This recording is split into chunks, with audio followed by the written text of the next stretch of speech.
G'day folks, Stu Pry from Elders Real Estate. I do like things to happen fast, so let me tell you about my other passion.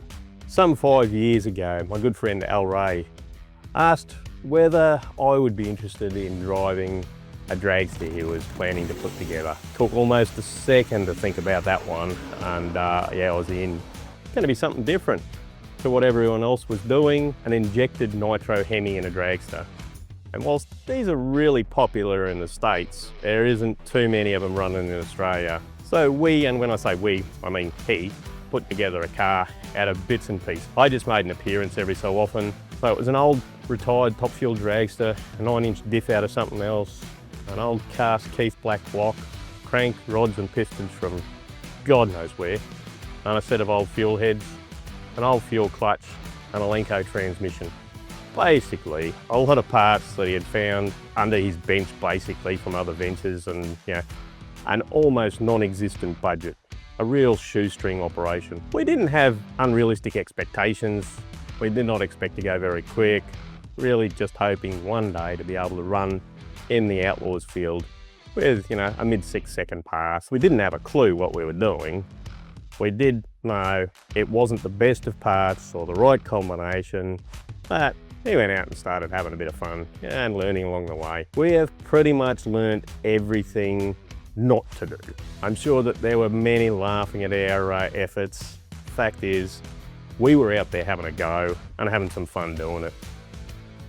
A bit over 12 months ago, Al struck up a relationship, or a contact I should say, with a chap in the US. Greg from Greg Racing, unbelievable chap. He's been helping us out a lot. This relationship has got us back onto a path of progress, albeit slowly just due to the available funding. But at the Winter Nats last year, we ran what we considered an unbelievable pass, given what we were working with. We realised that the pass in the 670s was as good as it was going to get with what we had.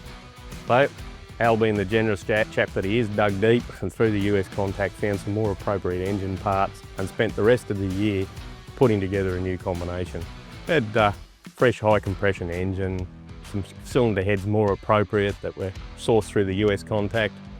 A good friend donated, although he doesn't know that yet, a reverser from one of his funny cars, and we pulled the diff out of my fuel altered and put some 2.9 gears in it so we had the right gear ratios, modified the clutch that we had to be more appropriate for the A-fuel cars in the States. And yeah, we had pretty much a complete setup. Come January this year, we went to the track and it didn't work. We went backwards. Somewhat dejected, considering we kind of expected it to be monster. So I let the mad scientist go back to the shed. That's Al, the mad scientist. With assistance from the US connection, went through everything, found a pile of minor things and perhaps, you know, some not so minor as well. We shan't talk about that. End result, first pass on Saturday, 5th of April. Burnout a bit uncomfortable as it turned a bit sideways in the drift, in the skid, but it left pretty good, you know, and we staging procedure, pretty much standard, top bulb on, pull the pump on the high side into full stage and go. Didn't feel overly spectacular, but didn't seem to be dropping cylinders. So I was pretty much convinced that I was going to run it and determined to run it full track. I did note that it seemed to be going quite quick, and having never really driven it full track before, I lifted early, 5.1 seconds actually, and got the chutes out, and yeah, maybe I got a little scared. Brakes worked fine, chutes worked fine, did their job, so confidence restored there. The run didn't seem overly quick, but it was smooth for the first time. And I was just chatting with one of the other drivers down the bottom end waiting for the crew to turn up. When they advised me that we'd run a 587 at 226 mile an hour, I just didn't believe them. Bullshitting. Took a bit of convincing, but one hell of a result.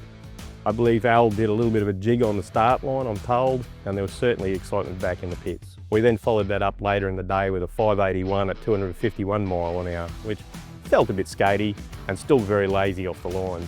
We at last have something we can be truly proud of as a team and still believe it has a good bit left in it yet. The video looked pretty impressive for the crowd, so that's a big thing. And whilst we do have some fantastic sponsors, special thanks to the folks at Royal Precision Lubricants that have been with us long term with the whole team. It would be nice if we could actually come up with a considerable cash injection so that we can go really quick. Lastly, a big thanks to Al for letting me drive the beastie. the whole crew, Dave, Ryan, Steve, Peanut, Ty, Kate, my daughter Mel, and everyone who has helped along the way. And of course, to my beautiful wife Dinah for tolerating me. Looking forward to more impressive runs to come. Catch you soon, Stu Pryor.